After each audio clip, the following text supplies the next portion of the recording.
This is The Road Show, and I'm your host, David Warren. On today's program, I will be speaking with the author of 60 Ways to Keep Your Brain Sharp, subtitled Helpful Habits for a Clear Mind and a Great Memory.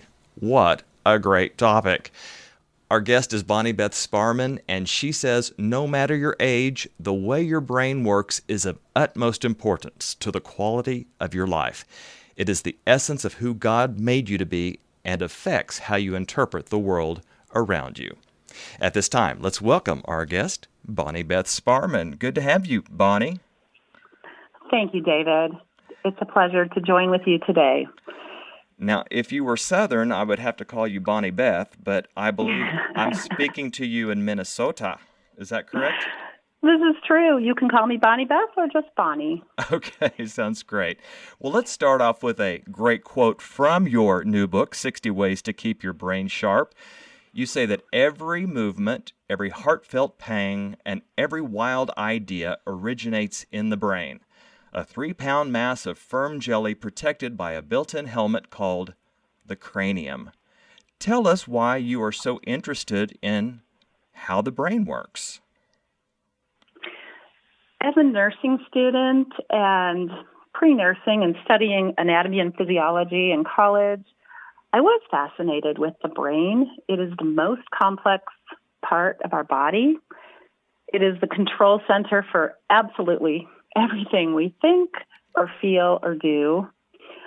Also, my husband and I have 3 children, and when they were babies, watching their development, particularly with language, and their cognition, but also motor skills.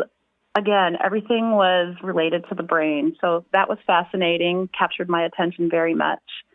And then also, we're so blessed to be in relationship with lots of old people. I think Minnesotans in particular are hardy old people. We have so many friends who are in their 80s and 90s and who are very sharp, and it's fascinating to see how they have kept their brains functioning very, very well. You know, nutrition, as you point out in the book, plays a role in brain sharpness. Do you think it's that fish oil, maybe, that they're eating? Partly. I think fish oil is important, or just eating fish that has the natural fish oil in it. But I also think across our whole diet, what we eat is very connected to brain health. One of the supplements that I take, especially on interview day, like today is for me, I take ginkgo biloba. Now, is that a placebo effect that I think I'm smarter when I interview, or is it actually helping my brain, do you think? David, it certainly will not hurt your brain. Okay. I think it is a good idea to take it, but I also think we need to consider everything we eat. Mm-hmm. And I'm sure we'll talk about that more in a little while, but nutrition across the board really does influence our cognition. Are there certain foods that are brain foods, so to speak? There are. I think it's interesting that as we look at the world and where dementia, and in particular Alzheimer's, happens, there are places in the world that have almost no dementia or Alzheimer's, places in India where they eat lots of legumes and actually meat. Around the Mediterranean diet, where people eat many fruits and vegetables, tomatoes combined with olive oil, fresh herbs, low sugar, lower amounts of simple starches than we do in the U.S. There is a lower incidence of Alzheimer's disease, and yet also Africans generally don't have dementia issues like we do. However, if these people come to Western Europe or the United States and start eating a Western diet, then the incidence of Alzheimer's disease and other dementias crop up. Wow. That is really interesting. Another quote in your book, you say, you might have heard devastating reports that brain power peaks at age 18, but Bonnie, you say that's not completely true. Explain if you would. I'd be glad to.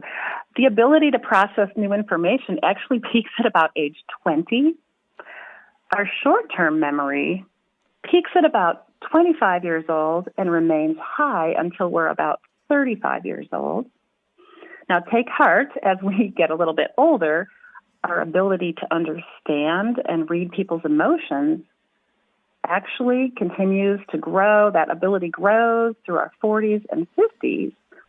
And then the best news is that the way we're able to use what we call crystallized intelligence, or the things that we have learned all through our lives, that continues to grow through our late 60s, early 70s. So, no, we do not just grow in our brain health and then it's all over after 25. Luckily, God did not intend it to be that way. You're referring to an MIT study that you cite in your book. In fact, there are a lot of studies, and I'll be reading many of them on today's roadshow. So you have done quite a lot of research other than your own personal interest in studying the brain and how it works and how to improve brain function. How many hours did you put into this? I honestly couldn't count. I don't know, but yes, the book is a blend of research and anecdotal stories of people that I know, or sometimes people that I have heard of. It's somewhat a storybook, and it's also based on research. Did anything surprise you in your research? Absolutely. And for the positive, prior to researching and writing 60 Ways, I was not aware of the correlation between some of the aspects of healthy living and promoting good brain health. I'd always considered eating well, maybe for my heart health or to stay in shape, but I didn't really think about how the fitness of my brain was being influenced by my exercise and the way I eat, and even in the way I keep my relationship with Christ a positive, intact part of my life. The book really focuses on 4 areas of keeping our brain sharp, one being nutrition, which we've touched on, but the other being physical activity, and then intellectually stimulating activities. We're going to talk about all this, and then you just touched on this, how having social and spiritual connections, and in this case to God, how that actually, and studies are proving this, that is keeping our brains sharper by having interaction with people and with our Creator. Lots to talk about. Very interesting subject today. Our guest is Bonnie Beth Sparrman, author of the book 60 Ways to Keep Your Brain Sharp, Helpful Habits for a Clear Mind and a Great Memory. I'm David Warren, your host, and we'll both be back after this. I'm David Warren, here with some exciting news for Oasis listeners. We have a new mobile device app. It's free, easy to download, and lets you enjoy our refreshing music and talk everywhere you go. If you have an Android cell phone, go to the Google Play Store. And if you have an iPhone or iPad, visit the Apple Store and search for Oasis Radio Network. Be an Oasis ambassador and share this news with family and friends around the world. From a dry, thirsty land, I found an oasis of love. Oasis Network. I'm David Warren, and I am talking with Bonnie Beth Sparrman. Again, the name of her new book is 60 Ways to Keep Your Brain Sharp, and I just made her chuckle during the break. I made a little comment about our sound man, Tim Maroney, who takes it all in good stride. But, Bonnie, does laughter have any effect on brain health? It sure does, David.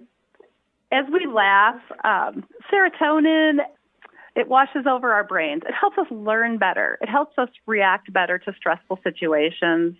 Cortisol is another chemical that can wash over our brains and makes us feel more stressed, and laughter helps to keep that down. Well, I mentioned that I would be citing many of the studies that you have in the book, and I'll be reading some of these during the program, and then I just want you to chime in as you wish.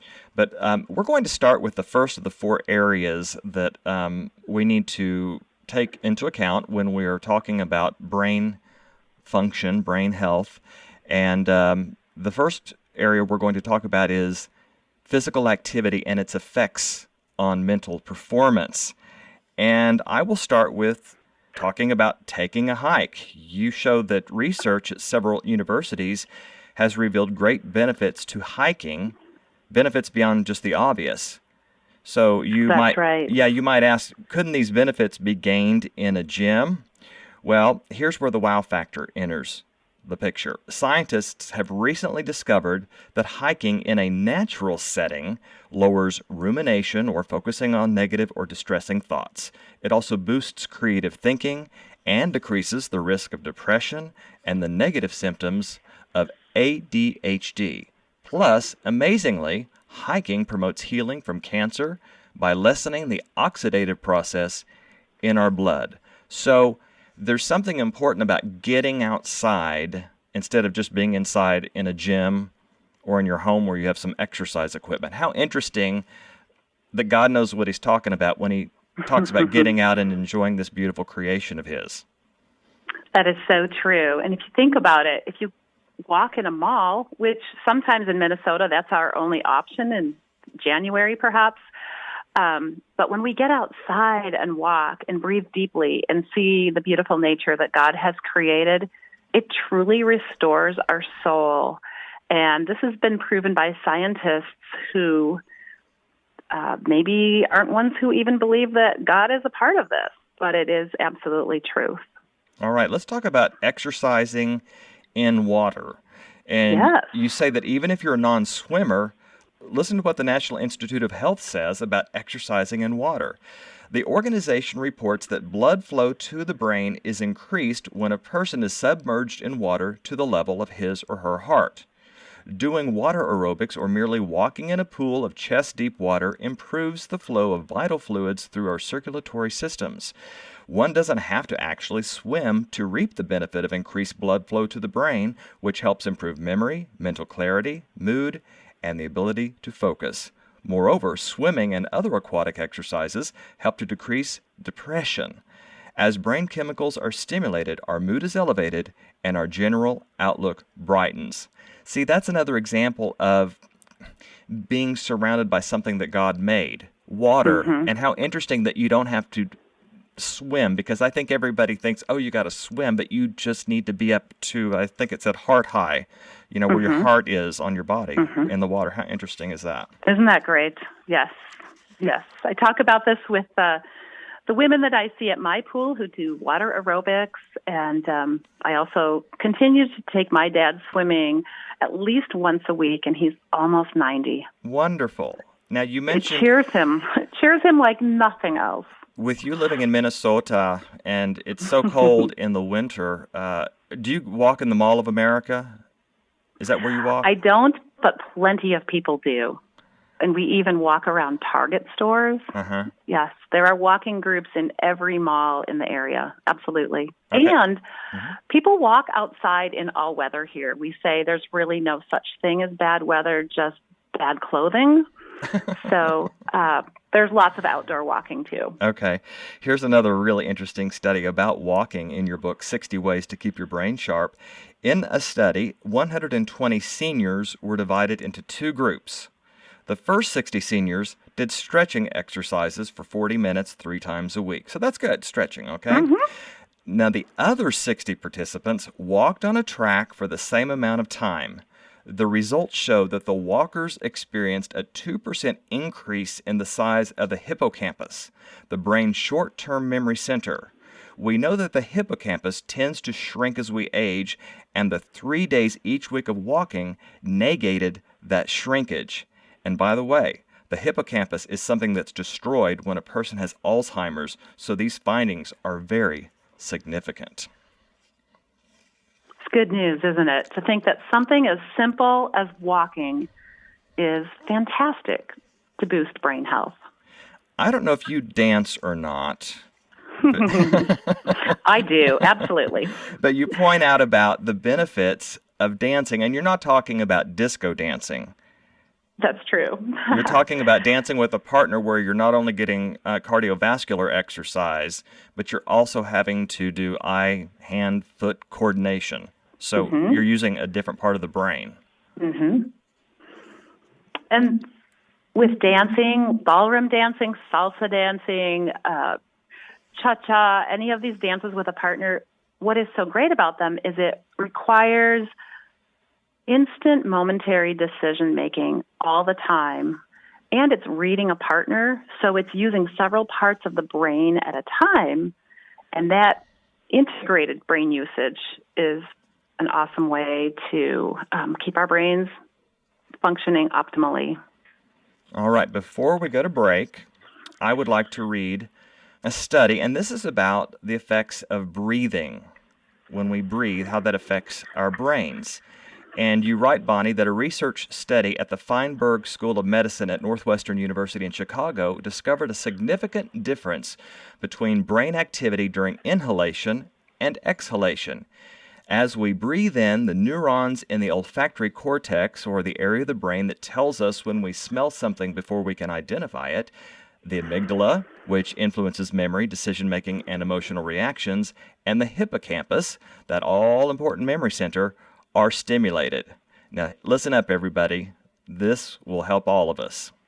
If you are straining to remember something that has slipped your mind, try taking a few sustained breaths in through your nose and exhale slowly through your mouth. During the inhalation part of breathing, a greater concentration of oxygen reaches your brain, and you have a better chance of recalling the missing thought. Good advice, Bonnie. And I have found it works.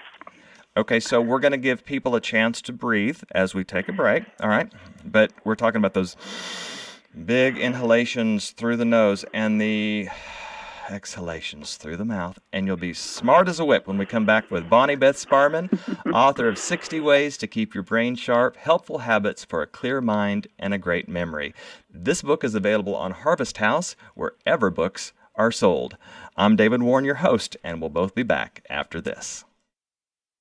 The Road Show is a listener favorite which airs each weekday here on the Oasis Radio Network starting at 1 p.m. Eastern, 12 noon Central. The Road Show also has a great section on our website, oasisnetwork.org.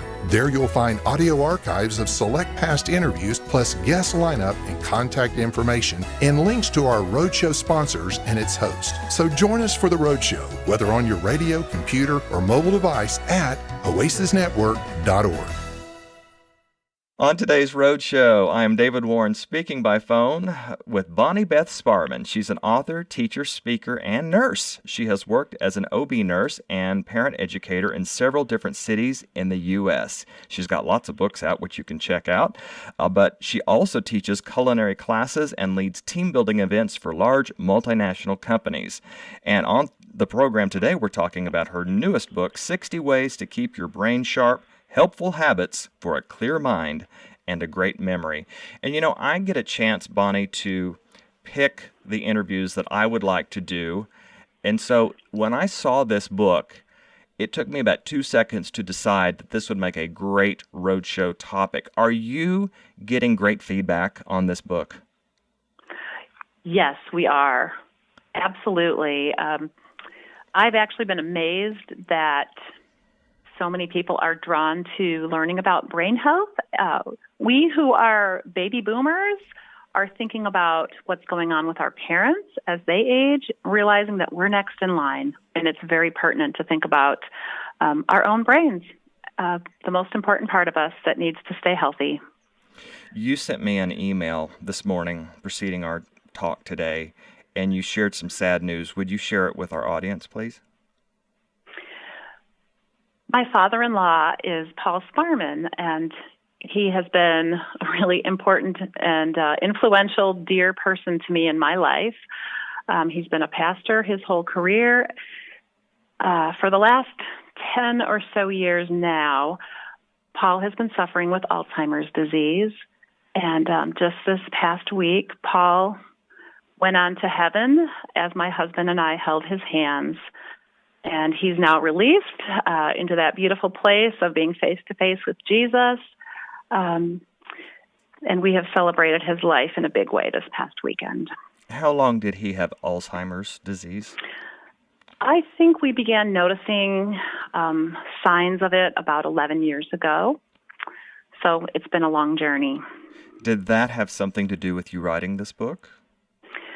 It did, yes. I've watched, all of four of my husband and my parents' age, and yes, definitely. My father is very clear in his mind. He's almost 90. And then Paul, who has always been a very gifted musician and a scholar, has suffered with this Alzheimer's, which has been very painful to watch, but has definitely piqued my interest in brain health. Bonnie, I don't remember as a young boy, and I'm in my early 50s now, but I don't remember people talking about Alzheimer's disease. I'm sure it existed to some degree, but has it increased so much that it's just become a part of our conversation now? Yes, I think when you and I were kids, we may have heard of a grandparent who had some maybe hardening of the arteries. That was sometimes spoken of if someone had some dementia, but actually Alzheimer's disease, which is the most common form of dementia, it has over 5 million Americans taken down by it now, and we expect it to quadruple in the next 40 years. So it's definitely something that is on the rise. There is not yet a quote-unquote cure for Alzheimer's disease, but are there reasons why it is on the increase? There are theories, yes, and we believe that it's a combination of lifestyle factors, environmental factors.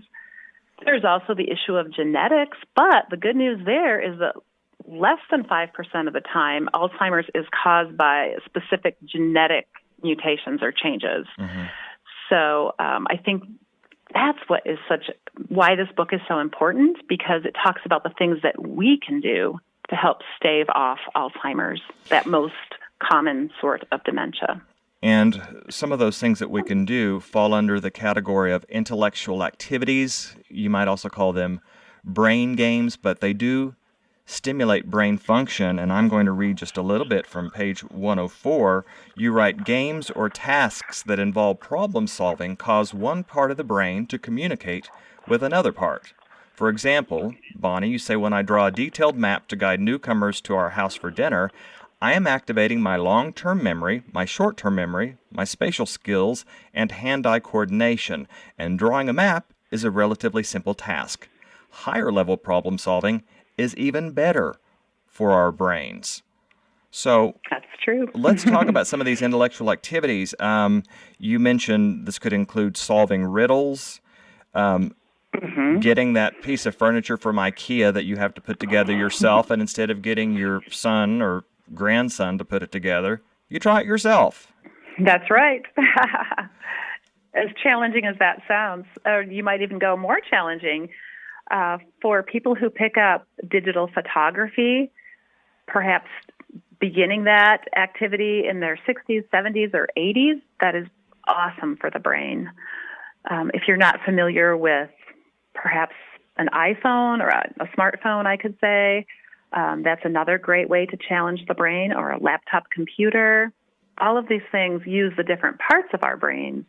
And when the different parts of our brains communicate with each other, that's very good for our minds.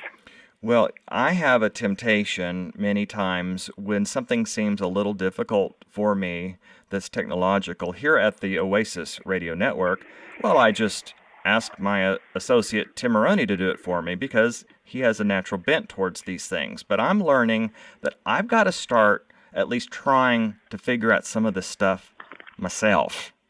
It's a great idea. Would you not recommend that? I mean, I think that fear keeps us from doing things that we need to be doing to keep our brain sharp. In fact, you talk about this lady named Ruth in the book, your friend Ruth, who at the time of writing the book was 92 years young.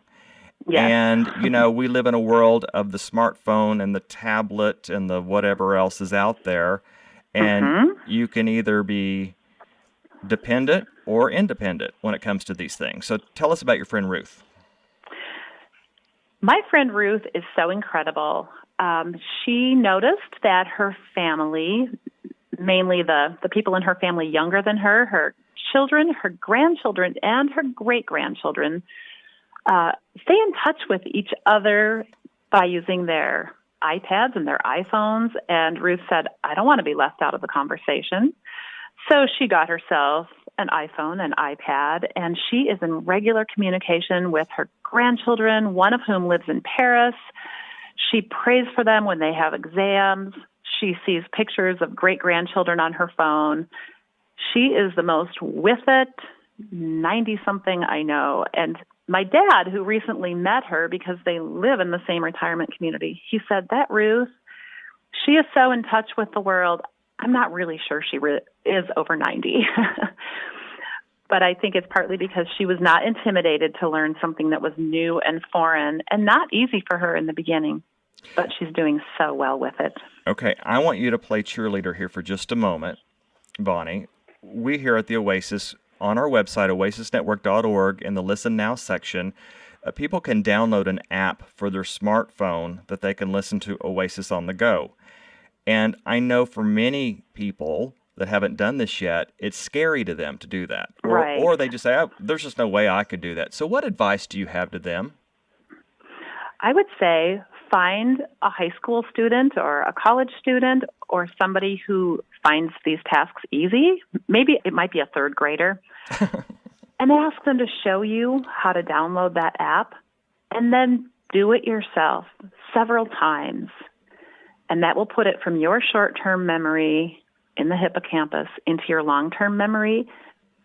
And as you do that several times, it becomes second nature to you, and you've just learned something new. And if it seems frightening in the beginning, take that deep breath and just say, I can do this, especially with this young person to help me get going in this.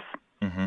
You also mentioned in the book about how the brain awakens even when we're older to start learning a second language or learning how to draw or paint. We're opening up new areas of our brains when we try these new things, not just the same repetitive stuff, even if it's important and even difficult for other people. But if it's something that we do repetitively, we're really not growing any muscle in our brain. We got to do something new. Have you ever exercised a different part of your body and noticed that it was sore the next day, even though you were supposedly in good shape? Absolutely, yes. Okay, one of the things that we do a lot here is play wonderful Christian music. And this is my cue to you to go to page 115. We're going to be talking about your father-in-law, Paul, who passed away this last week. Our condolences to you, Bonnie. Thank you. And he loved music, even in the later stages of Alzheimer's. Mm-hmm. So I would like for you to read about music's mind-boggling benefits. I wish you could meet my father-in-law, Paul. If you did, the first thing you would notice are his sparkling blue eyes and wonderful smile. He exudes love and warmth and laughs easily. Although Alzheimer's disease has robbed Paul of many things, he continues to know that God loves him and he still appreciates his music. Paul is an accomplished musician who learned to play the violin when he was a boy. As a high school and college student, gigs on the violin earned him spending money and tuition payments. His talent also helped him win his wonderful wife. His parents wisely went out on a limb to purchase a marvelous violin for their son, even during World War II when family finances were tight. What an investment they made. Paul's talent and diligence as a musician have brought an abundance of joy to many, including himself. What amazes us now is the way Paul's cloud of Alzheimer's splits open when good music permeates the fog that shrouds his brain. Music has a miraculous way of drawing Paul back into the rational world. He hears a few notes which start his foot tapping, and up from his throat come the right notes to perfectly harmonize with a melody. Words to hymns that are deeply embedded in his mind pour out, giving glimpses of who Paul was, and clearly still is today. Our observations of Paul's interaction with music correlate well with recent research on music's effect on the brain. While it is widely recognized that learning to play a musical instrument as a child leads to better verbal and mathematical performance, it is exciting to discover that music helps maintain better brain elasticity in the adult brain. A natural decrease in perception, memory, cognition, and motor control tends to accompany aging, but studies that compare musicians to non-musically trained adults prove that engaging with music slows brain aging. Even if adults did not receive music lessons as children, the multisensory challenge of musical training later in life is an excellent way to promote brain elasticity. One study treated adults ages 60 to 85 to intensive piano lessons for 6 months. These piano students were also required to practice for a minimum of 3 hours a week. These newly trained piano players outperformed a control group in the area of memory, motor skills, and the speed with which they could recognize and compare letters, numbers, and pictures of objects.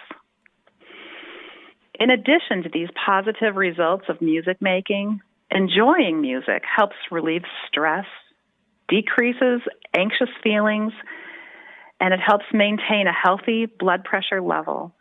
Music making also promotes good sleep, which improves our mood and general mental alertness. Wonderfully put by Bonnie Beth Sparrman in her new book, 60 Ways to Keep Your Brain Sharp, Helpful Habits for a Clear Mind and a Great Memory. The book is out on Harvest House, wherever books are sold. I'm David Warren, your host today, and I'm so enjoying my conversation with Bonnie. And when we come back for our final segment, we'll discuss how staying engaged with God and our fellow man helps to keep our brains sharp. Back after this.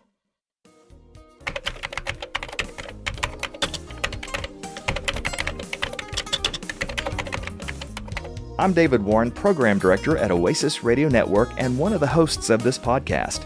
All of our hosts enjoy hearing from you, our listening family, so drop us a note.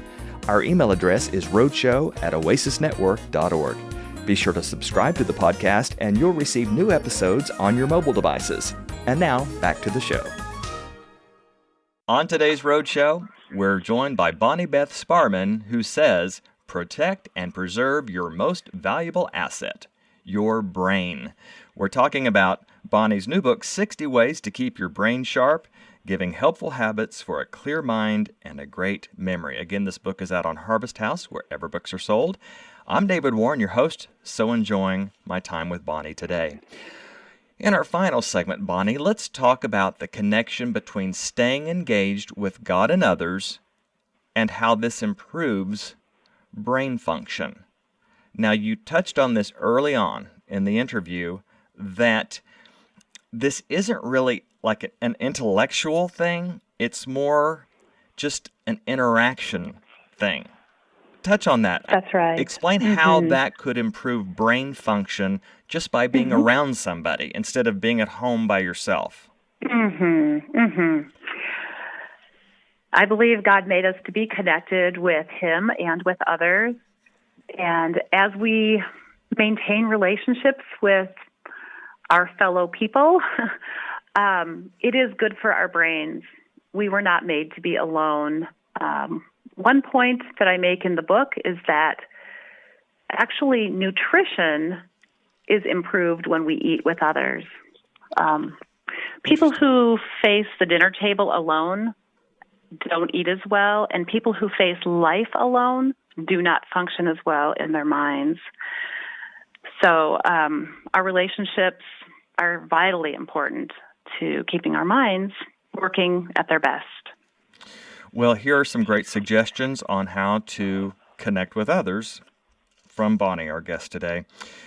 She cites a study from Carnegie Mellon University. It's a study which revealed that those who volunteer a minimum of 2 hours a week maintain better cognitive skills, enjoy a higher level of cardiovascular health, and live longer than their contemporaries who don't volunteer.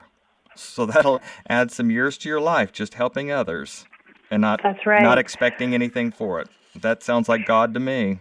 It does. And not only is it in areas where maybe there's a volunteer program that is set up, but I also talk about how just volunteering to help kids in your neighborhood learn a simple skill, or actually maybe allowing some high school student to help you with your technology. That's another way that you are serving them, but they are also serving you, which is good for our brain health. You suggest that we get out of just hanging out with people in our own age bracket. I do. Why is that important? Oh, I believe it is so important. Okay, why is it important? First of all, anecdotally, I have noticed that the sharpest people in their 90s that I know, they have friends of all ages. My husband and I were recently at the 95th birthday party of a wonderful woman, and my husband said, "Helen, what is your secret?" And she said, "My friends are of all ages. They come from every decade, and I think that keeps me in touch with the world and in touch with just what is going on. So my brain is constantly being stimulated." Not sure I answered your question well, but we'll accept that answer. I think it was a good okay. one. Okay, so you're Great. talking about having friends of all ages, but let's talk Yes. about best friends, and I'm referring to pets. And you point out Yes. that research shows that petting a dog for 5 to 24 minutes, not sure why it's 24, but it's between 5 and 24 minutes, well, the petting of the animal lowers blood pressure, it slows your heart rate down, and regulates your breathing. It also relaxes muscle tension and puts you in a better mood. Even if we could invent a medicine to duplicate these benefits, it wouldn't work as quickly, and it wouldn't be nearly as fulfilling and enjoyable. Okay. Isn't that fantastic? It is. It is. And this is why we see dogs at retirement communities just doing a wonderful job of helping people feel in a better mood. And when we're in a better mood, our brains work better. Something that caught my eye was the name of chapter 55, and I'm going to read a little about this, but it's a term that you coined called brave thinking. What does that mean, brave thinking? I think it means facing reality. It's looking at the truth of situations and not always using denial as a coping mechanism. I mean, denial has a place at times because it allows only as much as we can take into our brain at a time, maybe after something extremely traumatic. But I think brave thinking encourages us to face reality, to say, this is a hard relationship in my life, or that was something I failed at, and just naming the fact of it and giving it up in that way rather than smoothing it over and letting it fester from underneath. Right. Giving up the fear of sharing your truth with others. Correct. You write, when our brains face the pressure of unresolved stress, we suffer from high levels of glucocorticoid hormones, adrenaline, noradrenaline, and cortisol. When this happens for long periods of time, we enter a state called cortisol dominance. Now, this negatively affects concentration, learning, and memory. This is why you pointed out identifying negative feelings is a valuable step toward brain health. For me, you say journaling uncovers what is chewing me up inside. I hit a nerve. For others, talking or praying with a trusted friend or counselor is a helpful way to deal with adversity. Facing the truth, you say, Bonnie, that monster in the basement is the first step to coping. Only after we courageously name our pain, disappointment, or causes of stress and begin to understand their sources can we make strides toward emotional healing. By doing so, we also encourage physical health and a brain that functions at its intellectual best. I believe in journaling as well, Bonnie, so we are on the same team. Absolutely. I'm pretty addicted to my journal writing. It's something that frees my brain of stress, of concerns. I think my journal is an extension of my prayer life. It's what allows me to get all the junk out, so to speak, and just hand it over to God, to write it down and to let him have it, and then I can go on and think more clearly. Right. We do have Bible teaching here on Oasis, Bonnie, and so many of our Bible teachers and preachers talk about the importance of forgiving others, or forgiving yourself even. But brains actually perform better when somebody forgives. Tell us about that. Okay. When we hold on to anger, we hold on to resentment, it actually brings our own brains down. It messes with our emotional equilibrium. It damages inner peace. Several university studies have shown that if we're able to forgive someone, it isn't even so much that that person is freed, but we are freed. It's incredible, absolutely incredible. Holding on to a grudge steals our joy, and it's not easy to forgive. Forgiving is not a one-and-done thing. I think it's a process, but if we can come to the place where we say, I'm willing to let God do the forgiving in my life, our brains, our hearts, our whole being is in such a more joyful place. And that is really what God wants for us. From your chapter, Conversations with God, you say, Dr. Andrew Newberg, a renowned researcher in neurology and spirituality at the Thomas Jefferson Hospital and University in Philadelphia, studies the effects of prayer and meditation on the brain. While scanning the brains of people who are deep in prayer, Dr. Newberg observes how the brain is hardwired for faith. Positive physical changes actually happen in our brains when we pray. This results in decreased stress and a greater ability to react with patience toward others. Also, Newberg reports that the more we participate in prayer or Bible study, the more our mind wants to do it. How Isn't interesting. that beautiful? It's lovely. It's It lovely. is. I was just going to say, I could picture God saying, I could have told you that.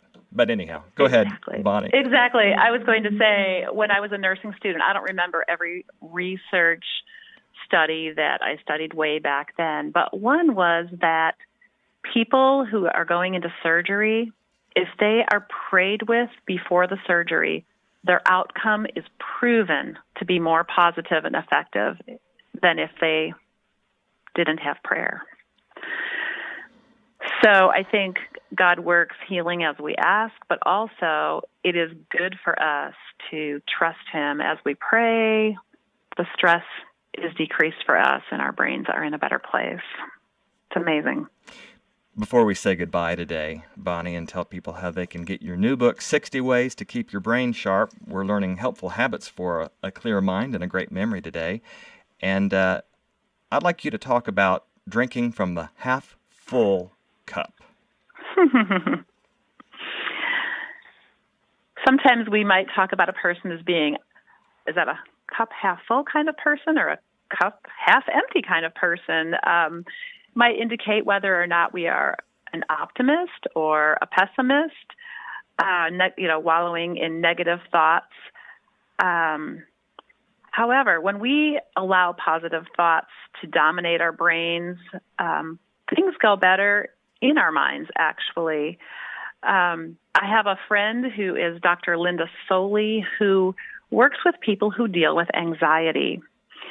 And Linda really has helped people listen to their self-talk. Sometimes we're overcome with fear about a situation. Perhaps it might be something like, well, I want to invite that person over for dinner, but I can't do that because I'm not good at cooking, or I can't do that because my house isn't nice enough, or I can't do that because they'll notice that our place isn't as nice as theirs, or whatever. And we build up these negative things in our minds. But Something that I have learned from Dr. Linda Soley, who is a psychologist, is that oftentimes we allow anxiety in our brains to just overtake. We allow fear to run what we're thinking about, and we look at the cup as half empty when actually we ought to see that it's quite half full. One example I have in the book is that I was terrified to try out for college choir, even though I really want to be in it. Linda would say, well, I don't want to try out for college choir because I might sing badly and I won't make it. And she will say, which is a problem because all my friends will make it, which is a problem because I might feel envious of those who are selected. And I just keep going along and following my fears. And this is a problem because I'll feel humiliated and left out. And I'm basically naming each level of fear until I finally get to the bottom of this, which in my situation, I said, well, this is a problem because then I'll think I have nothing to offer at college and I might as well just quit and go home, which is a problem because I'd rather die than quit college and go home. And when you get to the bottom of your fear, you see how irrational the mind has become. And then we see that I really don't have to worry about this so much. Everybody has fears and insecurities. And it helped me to see that my half-full cup is enough. I don't have to be anxious and worried about things as much as I've allowed myself to be. So much of our thinking is a self-fulfilling prophecy. If we think we're going to blow it, we'll probably blow it. If we trust God that we're going to make it, chances are we're going to make it with whatever that is. And hopefully that is with keeping our brains sharp as well. I love that. Well, you mentioned earlier that you're getting really good feedback. What is your goal for this book? My goal for this book is to help as many people in as many ways as possible make changes in their life to live with greater brain health.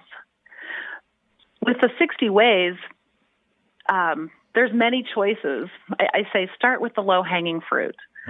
Maybe you'll change the way you eat to eating more healthfully. Maybe you'll take to walking more or journaling or singing in your choir, which is awesome for our brains. Maybe you'll decide to volunteer or just be in contact with people more, be in community, be in fellowship. Whatever steps can be taken, each one of those is just a little step closer to being sharp in the brain. Well, you promise here on the back of your book that as you apply the wisdom found in this helpful guide, you will ensure improved mental acuity now and in the future, placing you on the path to a happier, more fulfilling life. And that's what we all want. The name of the book we have discussed today is 60 Ways to Keep Your Brain Sharp by today's very special guest, Bonnie Beth Sparrman. The book is out on Harvest House, wherever books are sold. Bonnie, what a delight this hour has been, and what a helpful time this has been to our listening audience today. Thank you for writing the book, and thank you for taking the time today to talk about the book so we can improve our mental acuity. I'm delighted. Thank you, David. Well, for Bonnie Beth Sparrman, again, a big thanks goes out to her. I'm David Warren. I thank you, our listening audience, for tuning in today. And I want to say, before I say goodbye, that it's been another great Roadshow. You've been listening to The Roadshow. If you'd like to write to us, here's our address. The Roadshow, P.O. Box 1924, Tulsa, Oklahoma, 74101. Our email address is roadshow@oasisnetwork.org. The views of today's guest aren't necessarily those of this station, but we do appreciate and thank our guest for spending this time with us. The Roadshow, an Oasis Network presentation.